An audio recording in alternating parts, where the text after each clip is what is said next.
Welcome to the Successful Nurse Coach podcast. On this podcast, Laura and Shelby, both board-certified nurse coaches, show you how to make as much money as you want in private practice as a nurse coach.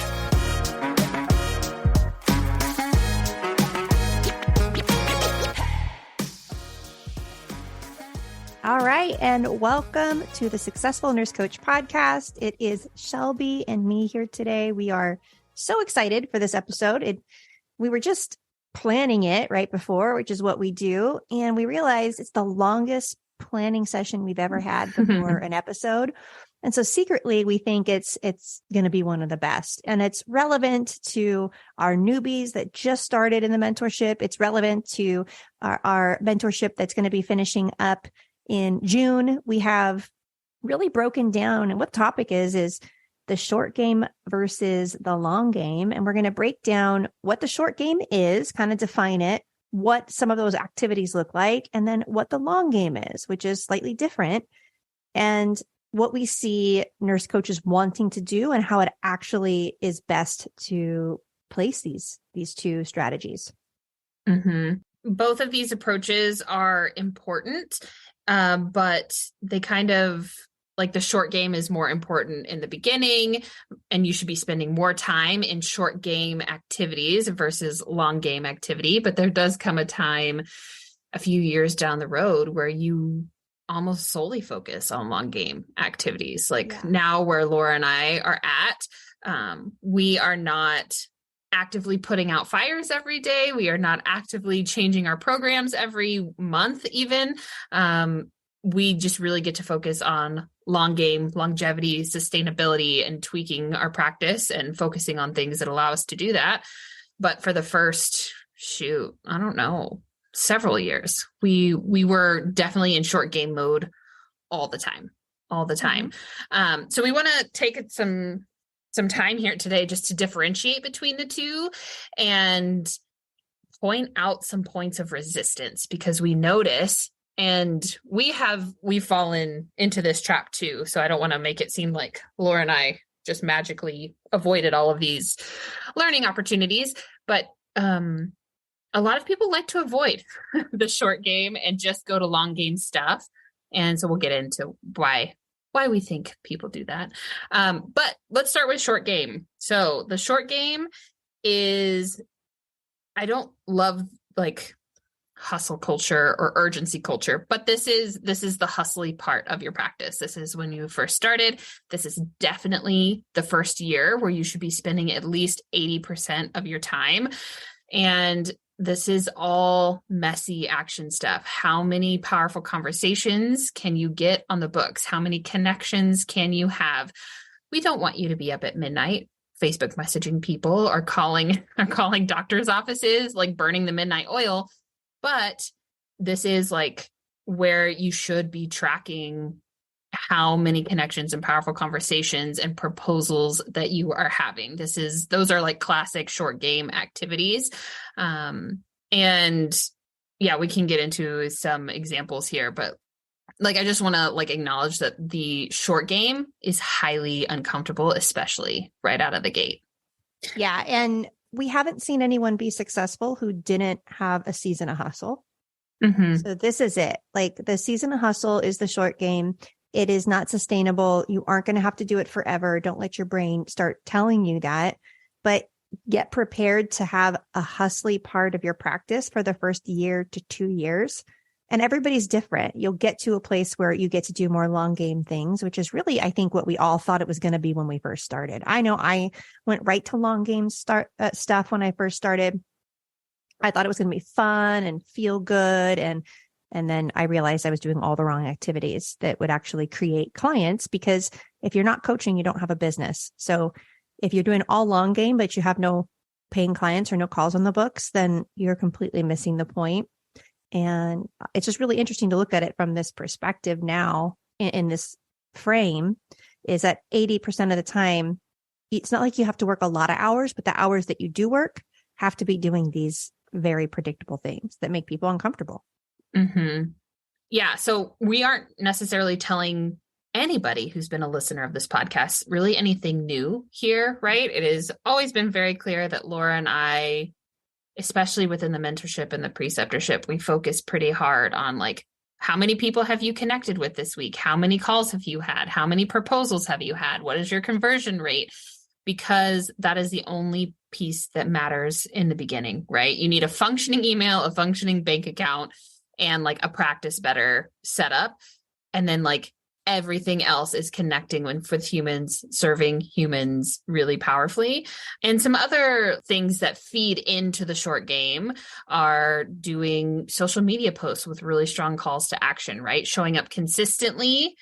Notice I'm not saying showing up 80 times a day. I'm just saying showing up consistently so people know what you are doing. They know what you are up to. They know how you can serve them. You do not have to have a niche for this part of things. You can really, the goal is like have 100 powerful coaching conversations as quickly as you possibly can. And that usually takes people between like people who are intentional about this phase. It takes them about 4 to 6 months to do that. But every highly successful, every client that takes us off guard in the financial success department embraces the short game. Like it's just a necessary part of the process. They don't fight it. They do get uncomfortable. It brings up stuff for them. We support them through it, but like they know that this is just a means to an end, right? And the end being having a full client roster. So I remember even at the beginning of my practice that I was okay with showing up consistently on social media, but like reaching out and inviting people was where my biggest barrier was, because I didn't want to get told no. And because I was interpreting the no as that people didn't like me. And as a people pleaser, that's my biggest trigger.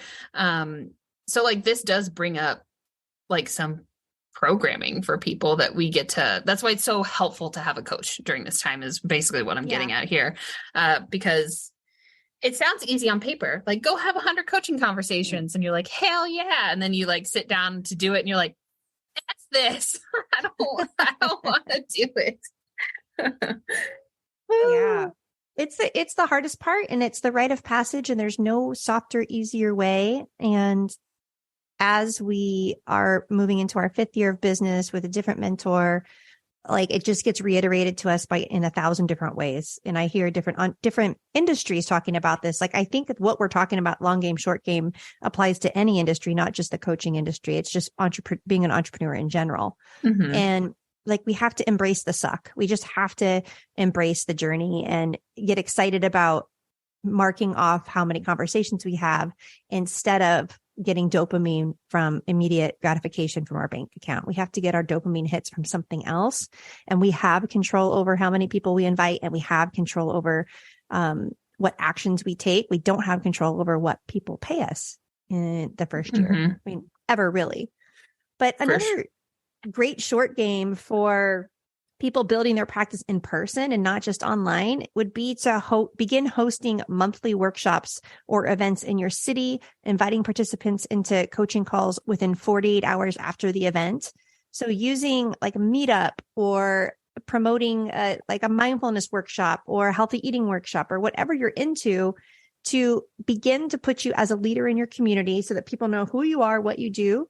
And that won't do it. If you just do workshops, you're not going to have clients. Then the short game, the important part of that is afterwards, they have given their emails to be there, that you follow up via email and or through Messenger, and you invite them into coaching conversations. So again, hosting the workshops, not for them to be completely blown away by your magnificence and then ask you how to pay you. You're still going to have to invite. You're still going to have to tugboat them in. So the short game is a lot about the tugboat, and the long game is a lot about being the lighthouse and letting people come to you. And you get to do some long game stuff. So we think it's like 80-20. 80% of your focus is the short game. 20% can be the long game. So that you're kind of hitting it from both ways. What else short game activities would you say would be great? Yeah. I think another good in-person one is like inviting people, like looking for people in your area that aren't necessarily in direct competition to you, we talk about this a lot in the preceptorship course of like, who else are holistic minded practitioners in your area that you can connect with? And I think where a lot of people get hung up here and it turns into the long game is people will reach out to holistic practitioners like massage therapists or holistic dentists or functional nutritionists, and they will just reach out to connect and then like hope that something happens in the future, to where how you can flip that into the short game is reaching out, connecting with people in person, and then inviting them into a conversation with you, because it is so much easier for someone to understand what coaching is and how it can serve them if they experience a session. And you're probably going to invite a lot of people that ghost you, right? Or that say no, and that's okay. But at least the opportunity still is on the table for them if they ever switch gears. And some like really easy language to plug in there is like, hey, so-and-so, I just launched my practice. I'm building on word of mouth and referrals, and I would love to offer you a session with me. Like, it gets to be that easy peasy. You don't need a brochure. You don't need a website. You don't need any of that stuff to invite people to conversations. And that can be in person or online too. Just like keep it simple, keep it short. Where the real magic happens and where most of our clients experience that dopamine high is when they actually get into the coaching conversation. And that's fuel in the furnace for you to keep going, right? When you have these concrete experiences to be like, yes, this is really hard, or making this vulnerable post makes me uncomfortable, but like, I know that it leads to me being able to coach people, and we kind of get to complete the circle for our brains, which is really helpful. Yes. Yeah. So strong follow-ups, strong call to actions, being consistent. If you can just like commit to the short game hard for 6 months, 9 months, like you will make more money than we are able to predict. I've seen it too many times now to like genuinely like 50, 60, 70K in the first 6 months is completely possible, because we've seen it happen multiple times. Yep. And it's always the nurse coaches who embrace the short game. And here's the thing. If you're listening to this and you're like, I'm not one of them, I'm one of Laura or Shelby's clients, or one of Amy or Cindy's clients, or Amy Frame or Sean's clients, and you're already thinking they're not talking about me because I've been hanging out the long game. It's just be aware and switch gears, right? Like you can have weeks where you realize you've done the long game, and then have weeks where maybe you have more energy, you have more courage. Some weeks we got it, some weeks we don't. It doesn't take a whole lot of action to create momentum. Like we've had clients inside of our coaching call who've been playing long game. I did this the other day. I called her out and said, hey, can you spend the rest of this 2 hours after I've coached her, spend the rest of this 2 hours reaching out to everybody that's on your list and following up with everybody that you've been meaning to follow up with. Let's do all short game, and then come back on and tell us how you did. And then I've had people come back after 2 hours and have 5 calls booked. It takes like 2 hours. Yeah, 100%. That's my favorite thing to do. Whenever people are like, I have a list of people to follow up with, I'm like, great, do that right now. Like, do not get off the call and find a reason not to, because, oh man, y'all, your brain is just so tricky. It's going to tell you all the reasons why you shouldn't, or it's not the right time, or you can do it tomorrow. And like, get after it today. Like, if you need a little kick in the pants, like let this be the little kick in the pants that you need. I remember not sending an email out because my signature wasn't right. And then I wanted to create a logo. And then I spent like 6 hours creating a logo to put into my signature panel before I sent out my email. Crucial team. That client responded with their credit card number for sure. Yeah. And then we're going to switch over to long game. So again, first year, 80% of your focus is short game. You get to start having a dominant long game focus in your practice when it is approaching full. Okay. Mm-hmm. So different strategies for different times for each person. So just know when you have 0 clients, we're 80% short game. When we get to 5 clients, maybe we start to scale back and change it up a little bit. But long game tends to be all the stuff you thought you were going to do. You thought that's what you were going to do your first year in business. It was going to be great. And it looks a lot like what we see people doing online, because if anybody is visible online, any coach in your network that's online and you're seeing, they're already in the long game phase. Yeah. So every coach you actually see, any marketing that is done to you is all in the long game phase. But I guarantee you that their first year, they weren't doing it that way. Correct. Yes. And so this looks like email marketing and private Facebook groups and podcasts, writing a book, creating blog posts, like all of these more creative outlets and like community building aspects are definitely a part of the long game. Now, where I kind of want to clarify a little bit is, especially with Facebook groups, I still can't believe that these words left my mouth whenever Laura and I were newly partnering together. But Laura was like, hey, we should get a Facebook group. And we had just filled like our very first group of 8. And we filled our first group of 8 with relative ease, but I wanted to keep it small and intimate. And the idea of also opening a Facebook group, I was like, F that. We don't need that. I don't want anything to do with a Facebook group. And Laura's like, well, I already made it. So like, we're the successful nurse coaches now. Like that's how the name became a thing. And holy shit. Like, I'm so glad that we did that, because not only does it give us a way to interact with people who don't know who we are yet, but it helps us build community, right? And I think that every highly successful coach has this component of community, and you get to do that over time. So like we opened the Successful Nurse Coach Facebook group right after we had filled our very first group coaching container, and we have slowly over time built it to the almost 2,000 people that it is now, and shown up in there consistently.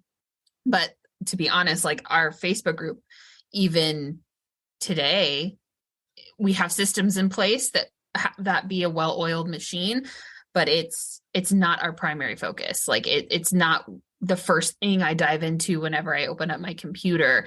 I think that when you're new, starting a Facebook community is not a bad idea. Just know, like, don't let it be a time suck. Coming full circle on that thought there. But that's an easy one. Like you can open a Facebook group in 10 minutes. Don't get into Canva and make a crazy banner. Don't get lost in it needing to be perfect or pretty, but that can be a passive way to funnel people into like an email list or a community where you can show up a little differently.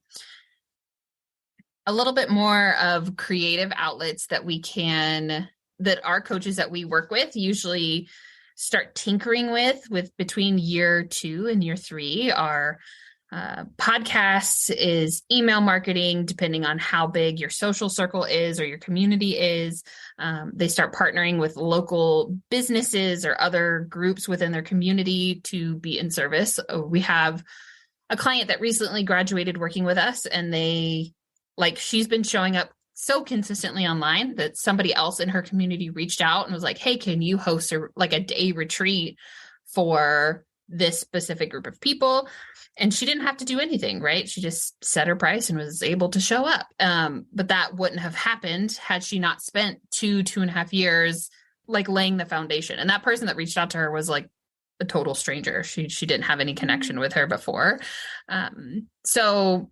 And I think that a lot of nurse coaches are really creative or are the creative type. So this is like work that is fun for us, of like writing a really inspirational thing, or, thinking about the book we want to write someday. Like we are not telling you not to work on those things. It's just like schedule your time appropriately, because writing the book right now is not going to create clients for you. Even in 5 years, the whole idea behind coaches writing books is it to be a part of their marketing, right? Like it's one of the first steps of your funnel for people to learn who you are and build a connection with you. So just keep all of those things in mind for the long game. Yeah. Yeah. And I think another long game approach too is just realizing that you get to become a leader everywhere that you already are. So choosing to step into more leadership at your church or your kid's school, or even at the job that you have, any opportunity to be in front of or to lead is part of the long game, because being a successful coach, a successful nurse coach, there is an element of leadership there. And depending on your natural proclivity to being a leader, or if it's something you need to cultivate, it's always best to opt to be in leadership. And so that can be part of the long game too, that you can, like, even in your first year of practice, choosing to be in leadership in something, just so more people, you're in front of more eyes and more people know who you are. And for us introverts, that can feel awful. But again, this is something that over time doesn't feel overwhelming. So it can feel overwhelming with the thought, but over time, it actually just becomes who you are. And the long game's fun. Like, the long game, everything that you do isn't to create a direct result to pay your bills that month. The long game is all about the person you're going to work with in 6 months, 9 months, 2 years. Like, the return on investment is so much higher because it's multiplied over and over and over again. And we can do some of it in the beginning, but what we see is that the brain will constantly have you go to the safer long game activities, and you choose those when you are, quote unquote, working in your business. Yeah. Long game stuff within the first year is a really epic way to burn time. Like, it's a way to tell yourself that you're working without having any return on your time investment, like financially, in your practice. And like, we did this. We Laura and I both, like, spent too much time on long game stuff in the beginning. And it wasn't like, our practices probably really didn't shift gears in the financial department until we shifted focus and really embraced the short game stuff. I just thought of one we didn't add, because I hear this. I'm starting to hear this on application calls. I want to create a digital course. It's not coaching. Yes. That's my spicy take on that. Well, right. And not that it couldn't be part of your brand and part of your income, and not that it's bad, or not that you shouldn't do that. But if you don't know how to do short game, there's no way for you to even sell you could spend 40 hours on a digital course. Just because you make it doesn't mean anyone will buy it. The short game is also the way that you sell digital courses. So regardless of the direction you're going, you still can't get around the short game. It's just like important skills that you have to have. Right. And the reality is you still have to sell your course or your ebook or your thing, like whatever the lower level offer may be. You still have to know how to sell it. You still need a niche. I really think that also too, I mean, we have a course. I'm totally not throwing mud on having a course at all. I think it can be a great tool at the right time. But if you don't already have a strong niche out of the gate, which most coaches do not, some do, I would say probably now more than ever, a lot of people actually are super clear on what they want to do, but a lot of coaches don't. And so if you created a course, like, are you going to know how to market it? Like, who is going to buy it? If you do not have a community to sell to, then it's just a pretty thing on your Google Drive, which also is a bummer. But I think that you can 100% start utilizing that and have an active audience to sell it to within like 18 months, if not sooner. Like, it's not really that far down the line. It's just not what we recommend, especially if you want to coach. Like, especially if nurse coaching is your passion and how you want to help people. I don't recommend starting there. Yeah. So if you know you want to work on your course, then I would, and you only have 10 hours a week to work on your business, then that means you only get 2 hours a week to work on your course, and 8 hours a week is doing all of the short game stuff. So as long as you're intentional about it, if you didn't want to wait, you don't have to wait. I think that, everybody's a little bit different, but I hope what's coming across here is that there's no bridge to the long game without first mastering the short game. And so really, if you think about long game stuff and that's where your passion is, that's where you get excited. You really just want to be able to sell courses and not work that many hours. Like, if that's where we're going, the eventual place that we're going, which is totally fine. The fastest way to get there is to spend your time on short game. Mm-hmm. Yep. Because through the short game, you're going to get super clear on your niche. You're going to get super clear on who you are extra potent at serving, right? Like all of those things are super necessary for your course. And kind of how this has played out for us is like through, how many clients did we have before we made the preceptorship? Like, I don't know, 30? Maybe more? Maybe 40. Yeah. Yeah. Somewhere when we started working on it, and without working with those 30 to 40 clients, we could not have made a business course. That would have been ridiculous. Heck no. Like heck freaking no. Because working with real people gave us such insight on like common resistance points, common barriers, what was actually important for us to put in the course and what was just fluff that we could trim out. Like it was so helpful.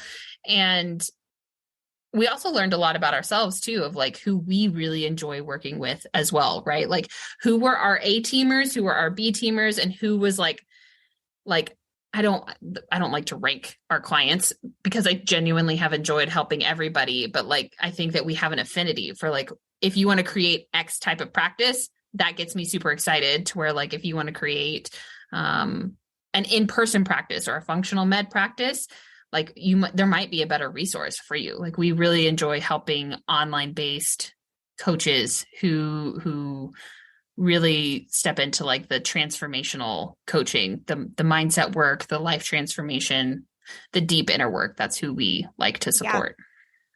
Yeah, I mean, we haven't said this yet publicly, but I think that we could honestly say that we can help health coaches, but you have to be a transformational health coach. Right. If you want to have a clinic practice, then your short game and long game look different than what we just described.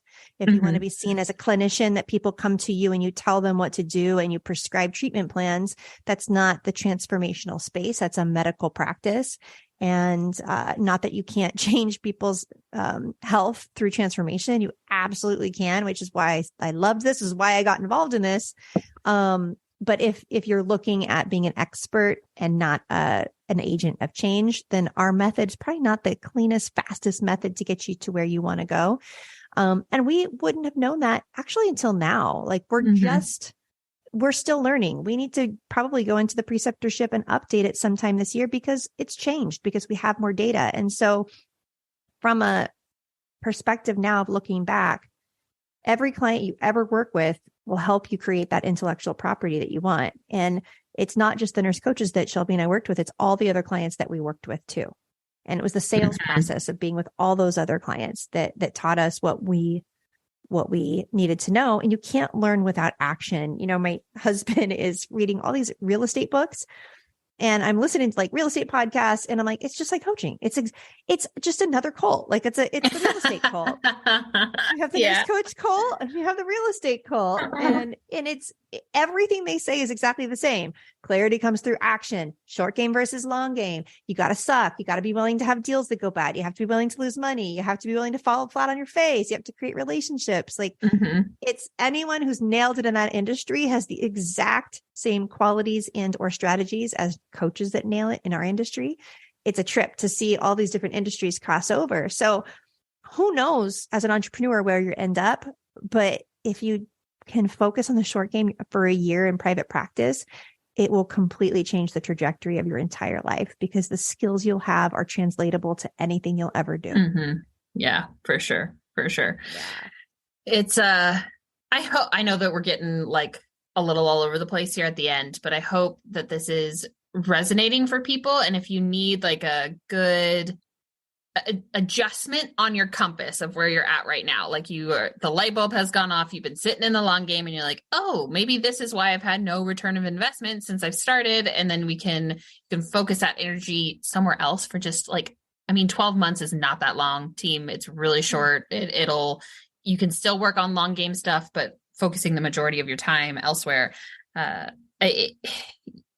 Again, we've just seen that is why people are successful, is because they embrace the short game and then they actually get to step into the long game way sooner than we ever would have anticipated, right? Like we have had clients within their first year be able to quit their job, book out their calendar. And whenever we say like have a full client roster, we're talking about between like 8 and 10 one-on-one clients. Like it's not it's not some astronomical list, and potentially even less than that, depending on what your income goals are. But we've had people quit their job, have a full client roster, and then also be able to create and launch and sell their membership, right? Like their course. Like we've had people absolutely do that all within the first 12 months because they hustled in the beginning, because they embraced the first phase of this process. So we find that people hide in the long game, that they think that the long game is what's going to create more confidence. And like, as professionals, as nurses, all of this stuff is like really professional, right? A podcast, writing a book, creating a blog, email marketing. We get to like put on that professional mask and hide behind it, when what people are actually like so craving, and what your clients are craving, is like the authentic, messy version of you in all of your glory, the highs and the lows, because it gives people hope that they can have what you've created too. Yes, it's a subconscious way to hide, because we want to skip over phase 1 and go right into phase 2, because phase 2 is better. And there's no way to do that. And Shelby and I always say this, that when we find that, we will share it. We will eat crow. We will take the preceptorship down. We'll even wipe out this podcast, say, hey, we were wrong. And you don't have to do phase 1. You can go, we figured out. We figured out the secret system to 100K in 6 weeks, like so many coaches do. Once we find someone who does that and it's actually true, we will happily share it with you and eat crow. But we hope that you take a moment, pause wherever you are in your practice, and just reflect back on the last week, 2 weeks, and how much have you been playing in the long game and how much have you been playing in the short game. And that course correction could be the thing. Mm-hmm. Short game, 2 hours a week, like intense little spurts of short game. That'll move the needle forward in your practice faster than anything else you could possibly do. And we see it over and over again. And that's what we want for you guys. That's why we do this podcast to begin with, because we want you to win. Yeah. Right? If you hear nothing else, if we've just rattled you and now you're mad at us, hear nothing else but what Laura just said. 2 hours of short game in little spurts will move the needle forward faster than anything else. Like literally 3 to 4 2-hour spurts a week is actually it. Like that's all. If you can have a hyper-focused 2-hour chunk of time every day, that's what we're talking about here, right? That's the hustle part that we're talking about. And for most, that is super achievable. I know that if you go into your phone right now and you look up how much time you've been spending on Facebook and Instagram scrolling, it's probably more than 2 hours every day. Me too. That's how I know it's true. All right, team. Awesome. Well, yes, I hope that this is helpful, that this provides a different perspective of just like how to view using your time and how we help people in our containers. And if you have any questions, come find us in our Facebook group, The Successful Nurse Coaches. We'd love to have you. We make posts every week about our podcasts, and that's a good, like on that thread is a really good place to post insights or questions, and we can support you in that space. But yeah, anything else you want to add before we hop off? No, just keep winning and then tell us about it. Like, tell us about it. We want to hear. We love it. We got a text from one of our year 2 peeps this week that she's not even through the month and she's at 31K and she has another proposal out. And not that it's all about money, but like that's the result of 2-hour short spurts of short game. Mm-hmm. That's astronomical, insane amounts of income and impact is on the other side of that. And I think Shelby and I take our role of we're like little nurse coach shamans, like bringing you through phase 1 into phase 2. It's what lights us up and we want to hear about it. So make sure you come to the Facebook group and not only complain about what's not happening, but also come in and just brag about your wins and your first paid client and all those things, because we love hearing about those too. Heck yeah. All right, team. It was good to be with you here today, and we will see you next week. Bye. Bye.